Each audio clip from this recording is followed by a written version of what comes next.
Over the past couple of days, I happened to be with my family in upstate New York before yeshiva starts. And we started walking and we noticed this sign and it says speed limit, 35 miles an hour. And then right on top it says your speed, showing each driver how fast they're driving.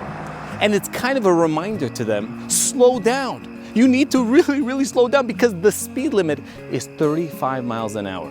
Now what happens is truly amazing.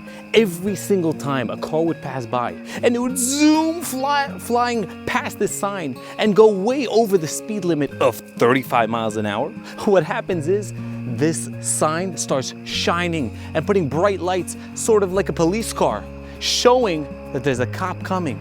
But really, it's just a reminder to the drivers that what? That they need to slow down. And I was thinking about this and I said, wow, the same exact thing. Shabbos is once a week. And what happens is Erev Shabbos is sort of a reminder that Hashem is saying, slow down, this is your time to prepare yourself. You can't just walk into Shabbos with your suit, with your tie, and just get into it without preparation. You gotta prepare. If you really wanna love Shabbos the way it's supposed to be, you gotta slow down. You gotta see those lights coming. You gotta prepare. You gotta make sure everything is ready. The house is set, the table is set, the food is in the oven, everything is prepared. The hot water is on, the blech is ready, the challahs are baked.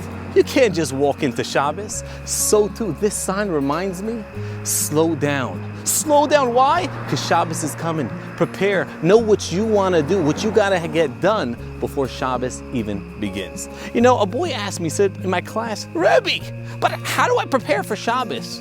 You know what I told him? I said, Yosef, when I was a kid, my parents made it that every single one of us, we had a Shabbos job, a Shabbat job. For example, my job was to set the table for Shabbat. Table was set with cups, forks, spoon, silverware, plates, everything. That was my job. My brother Natan, his job was to make sure that all the lights in the house, in all the bedrooms were off, and all the lights that needed to be on, those were on. In order that what? When Shabbos comes, we wouldn't go to bed and somebody forgot the lights again. And it happens. But that was his job.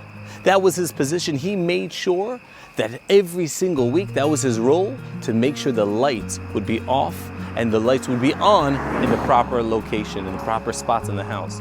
So I want each of you guys this Shabbos to stop, slow down, and figure out what can you do to help prepare for Shabbos. What's your role? What's your position? What's your job in your house to make sure Shabbos is really ready and you are prepared?